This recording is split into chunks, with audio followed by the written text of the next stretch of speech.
Alors, chez moi, ils ont entendu vrai élevage dans une étape parce qu'il y a quelque chose qui n'est pas tout à fait faux, c'est-à-dire que Walt Disney n'était pas franc-maçon, mais faisait partie de l'ordre de Molay, donc, qui est une association paramaçonnique pour les jeunes. Son frère, Roy, était effectivement franc-maçon, mais rien de plus que ça. Mais ça permet de faire toute une série de délires. De la même manière, ils vont reprendre des symboles de différentes autres sociétés pour y voir des analogies, pour notamment retrouver toute une série de triangles. On a beau leur mettre un dictionnaire de symboles entre les mains et expliquer que c'est une figure extrêmement classique dans toutes les cultures, rien ne fait, donc ils sont absolument convaincus de la destination maçonnique de toutes ces sociétés. Donc, ce qui est intéressant dans ces théories du complot, c'est non seulement elles ont un fondement historique, mais qu'elles sont toujours bien vaillantes, et on examine les effets pour rechercher les causes.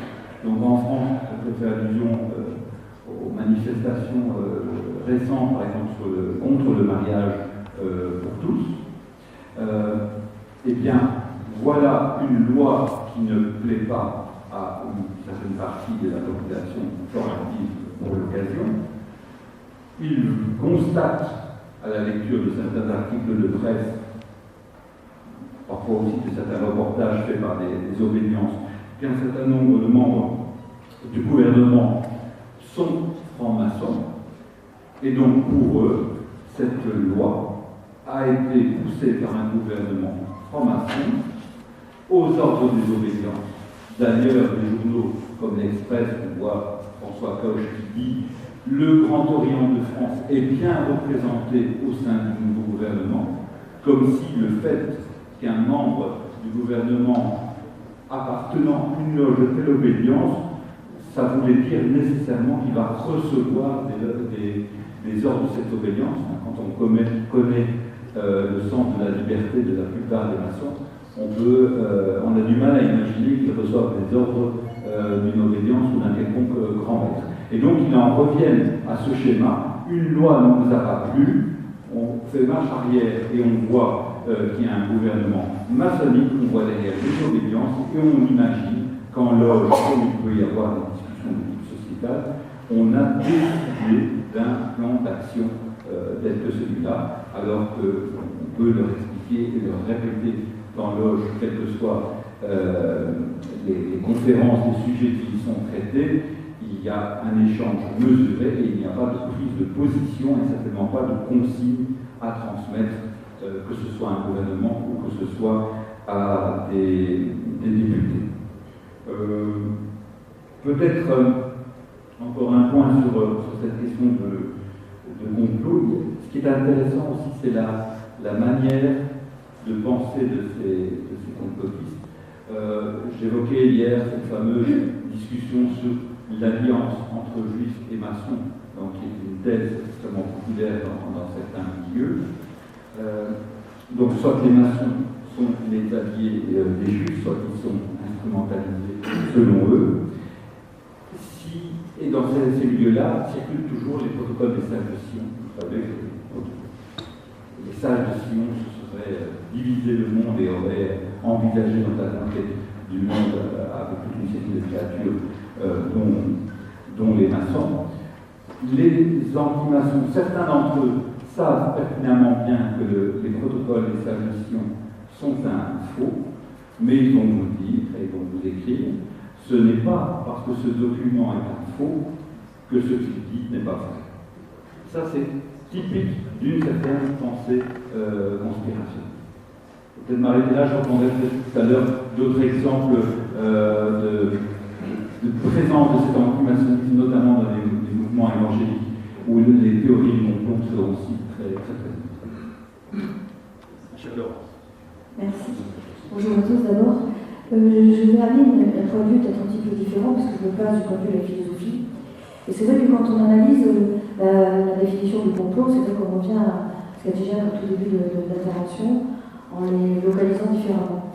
Ce qui est intéressant pour le philosophe, c'est que quand complot a eu lieu, c'est-à-dire lorsqu'il y a effectivement l'assassinat de Kennedy, pour prendre un exemple, il y a effectivement un attentat qui est perpétré et donc il y a quelque chose qui devient perceptible comme un fait visible, historique, incontestable par l'ensemble du public qui assiste à tout ça. Quand je dis public, c'est un mot un peu erroné, mais ça fait rien. Vous comprenez ce que je veux vous dire, c'est-à-dire être témoin de la situation. À partir du moment où l'événement arrive, il faut pouvoir remonter la piste, et en remontant, on veut envisager non seulement qu'il y a un tirage, voire plusieurs, mais ensuite il y a eu toute une organisation pour pouvoir enfin que le crime ait lieu. Si on y réfléchit, ça sous-entend que lorsqu'on parle du complot et qu'il y a eu attentat, donc passage à l'acte et qu'il y a un résultat, il y a nécessairement eu une théorie du complot. Donc dès qu'il y a un fait qui se produit, la théorie a eu lieu. C'est-à-dire qu'il a bien fallu spéculer l'événement pour pouvoir lui donner la possibilité d'exister, de mettre en œuvre les moyens nécessaires, y compris des moyens fallacieux, pour arriver à ses fins. Donc le complot en soi, c'est toujours un peu un complot aussi politique, de manière très classique comme on l'entend traditionnellement, qui fait que des individus, en secret, préparent quelque chose, qu'ils mettent en œuvre et qui finalement parvient à son résultat. Là où ça devient problématique, c'est quand cet événement historique est révélé et référencé, et qu'on essaye à d'autres moments de relier des événements qui n'ont pas forcément de sens ou de lien les uns avec les autres, et qu'on veut absolument leur faire donner sens, trouver une signification entre eux, alors que ce sont des événements épars, des éléments épars, et qu'on veut leur donner finalement, par le biais d'une sorte de fantasme et par un imaginaire projeté, un sens qu'initialement ils n'ont pas. Et là, on peut entrer dans la catégorie effectivement de ceux qui s'imaginent que ça complote. Donc, on n'observe plus le monde avec un œil, je dirais, neutre et indifférent. On est à l'affût du moindre indice qui pourrait en quelque sorte alimenter cette espèce de fantasme intérieur qui est le nôtre, qui consiste à dire il y a complot. Et à ce moment-là, j'ai presque envie de dire, un peu la manière sartrienne, on fait entrer dans ce contexte l'idée d'une mauvaise foi. Il faut que je tire à moi tous ces éléments pour qu'ils fassent sens et qu'ils éteignent ma théorie qui consiste à dire qu'il y a complot. Donc on est dans le fantasme, dans la fantaisie, dans l'imaginaire et dans l'intelligence, l'intelligérie. On a envie de relier entre eux des événements qui sont départ et à qui on veut faire donner une signification immédiate. Donc forcément, celui qui veut voir du maçonnique verra des éléments maçonniques, celui qui veut voir du complot chrétien, purement chrétien, en disant que ce sont des fanatiques, et puis on va rentrer dans le fanatisme chrétien. Si on veut aborder d'autres types, parce qu'il y a de quoi mettre tout un inventaire de typologie, c'est toujours faisable et réalisable, et en fait, quand on regarde, il y a une mauvaise foi. Pourquoi? Parce que tous les éléments qui étayent ou qui étoffent ce genre de choses sont toujours liés, comme tu l'as très largement dit, à des symboles qu'on retrouve partout. Un triangle, une pyramide, un pentagramme, une étoile, bon bref. Toutes ces choses-là, ce sont des éléments qui alimentent, en règle générale, toute une sorte de symbole et de mythologie de ce symbole, qui sont les socles de nos cultures, en fait. Donc il est normal qu'on retrouve ça et là des éléments qui pourraient étoffer, entre nous soit dit, une théorie du complot si on voulait la trouver. Là, on a dit donc qu'il y avait des éléments contemporains des uns des autres, qui, si on les rattache les uns aux autres, feront sens pour qu'on puisse dire qu'il y a complot. Le troisième type de complot, c'est celui qui renvoie à la temporalité. Là, on a parlé d'un espace, maintenant on parle d'une temporalité.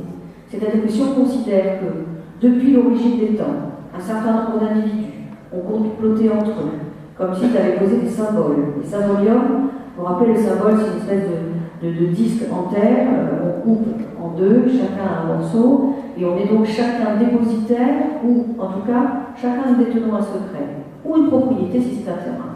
Si nous nous retrouvons, nous rassemblons les pièces, et effectivement, si je sens que ma vie va décliner, je transmets la part de mon symbole avec sa signification. Et ainsi de suite, il pourrait y avoir une sorte de perpétuité par la transmission dans le temps de ce qui serait à l'origine supposé être un complot.